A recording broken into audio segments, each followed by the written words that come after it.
Beginning today and continuing through the Sundays of September, we have the letter of James for our second reading.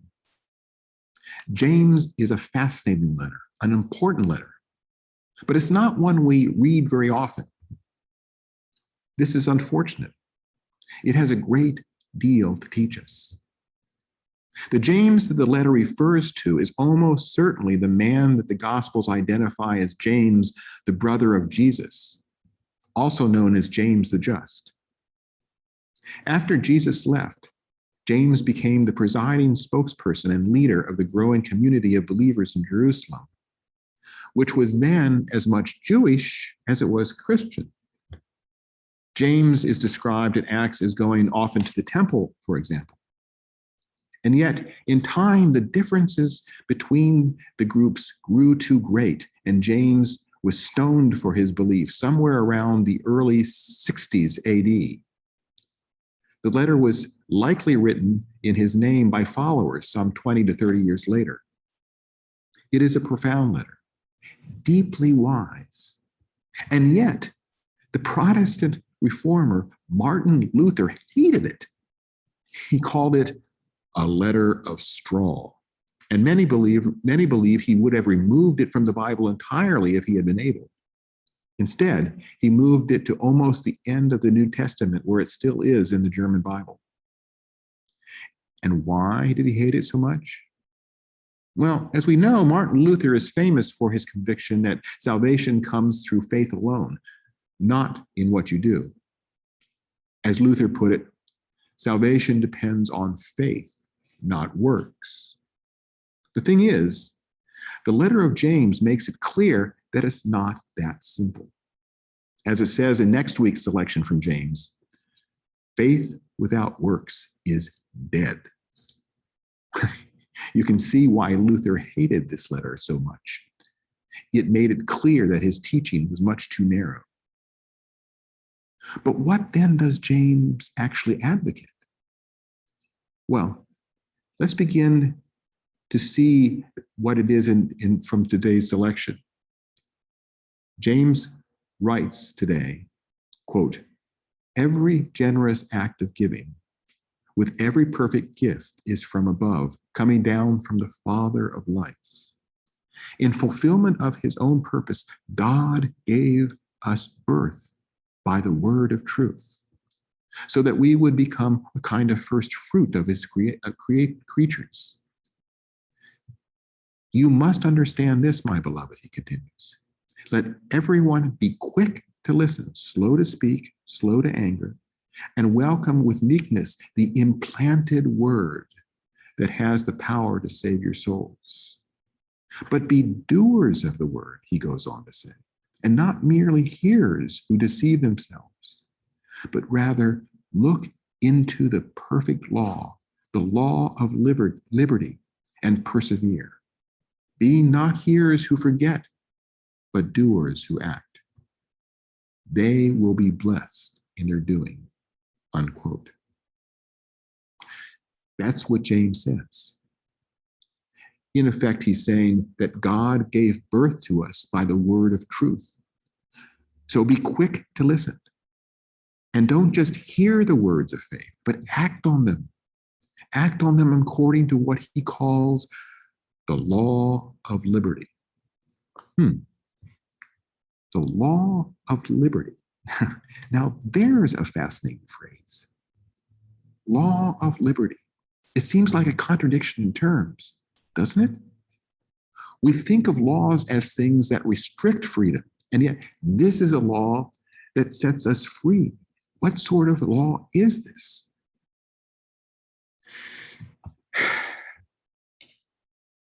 You know, we live our lives according to the stories we tell ourselves. Let me give you an example. I heard a therapist talk recently about a woman who came to her deeply distressed. I'll call that woman Alice. Alice told the therapist that she and her husband had been married for 10 years. It had generally been a good marriage. But then, about a year and a half ago, she said, Frank had seemed to pull away. He didn't appear to want to talk to Alice the way he used to.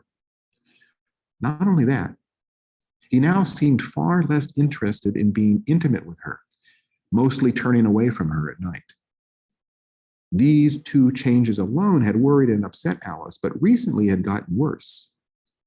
Alice began to notice that Frank had started having long phone conversations online and discovered that one of the members of his team was a beautiful young woman. She was now convinced Frank was having an affair. Have you talked to Frank about your concerns? The therapist asked. No, Alice replied. I'm too afraid to. I'm afraid that it might lead to divorce. You see, when I was a girl, my mother discovered that my father was having an affair, and as a result, my parents divorced. It was terrible. From then on, my sister and I were shuttled back and forth between them as they fought constantly. I've hated my father ever since. Now I'm terrified that I and my children are going to relive that experience. I don't think I can handle it. And now I don't know what to do. I don't want to have a husband who's not really a husband, but I don't want to have a divorce either. What can I do? The therapist convinced Alice to have Frank join them for couples counseling. To Alice's surprise, Frank agreed at once. And after a few preliminaries, the therapist jumped right in. So tell me, she said to Frank, how do you think things are going in your marriage? Frank glanced at Alice before turning back to the therapist. Not good, he said. Not good? The therapist echoed. What do you think's going on? Frank looked down at his hands. He was silent for several moments. There seems to be a gap between us, he said. We never talk. Well, that's because you never, Alice began, but the therapist held up her hand to stop her. Excuse me, Alice, she said. Let's hear Frank first. She waited until Alice nodded, then continued. So, Frank, you say that the two of you never talk and that there's a gap between you. Can you say a little more about that? Well, it all started when my dad died, Frank said and looked away. Oh, your dad died, the therapist responded. I'm sorry to hear that, Frank. When was that? It was about 1.5 years ago, Frank said. It really broke me up. With that, his voice cracked and he looked away, blinking rapidly. At last, he collected himself and gave a little laugh. As you can see, it still does. Frank sighed deeply, then continued. The thing is, Alice really didn't want to hear anything about it. Alice and her own father don't get along. I mean, they really don't get along. And she seemed to resent my connection with my dad. I know I probably went on and on about it, but she always just cut me off. And not in a nice way either. It made me feel really alone and, well, abandoned. He stopped. So then Alice began angrily. Again, the therapist held up her hand to stop her. You felt alone and abandoned, the therapist prompted, looking at Frank. He nodded.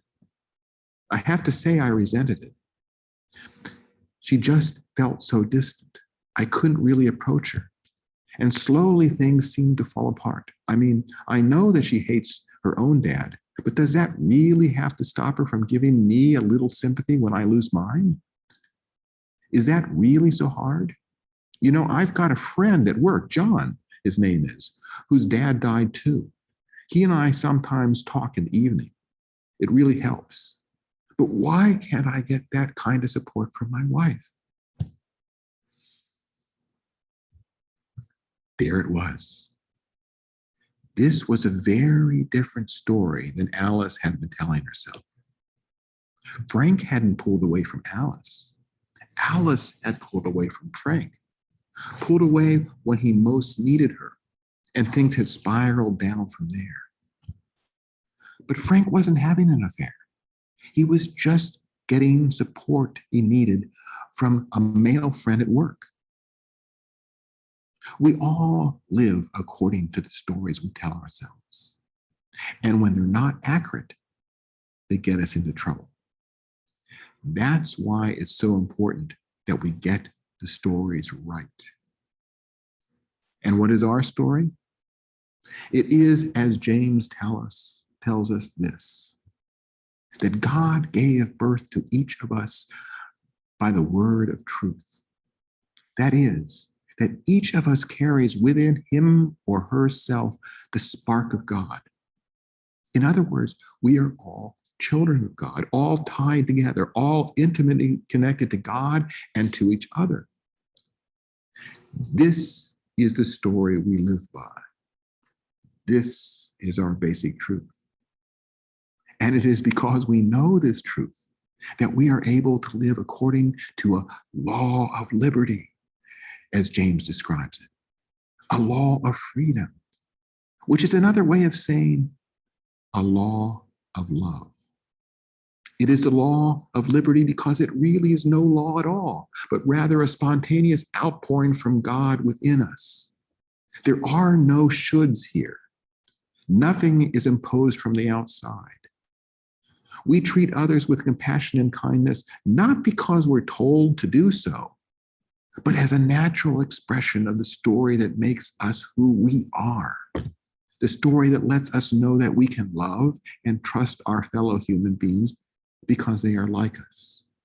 Small expressions of the loving God who made us. This is what the letter of James emphasizes. If we have the story right, there is no distinction between faith and works. They're completely intertwined. Faith leads naturally to works, just as works deepens our faith.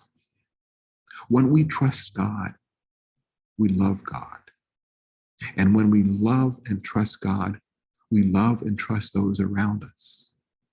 And when that happens, something really beautiful occurs. That's the way God made it. Believe it. Amen.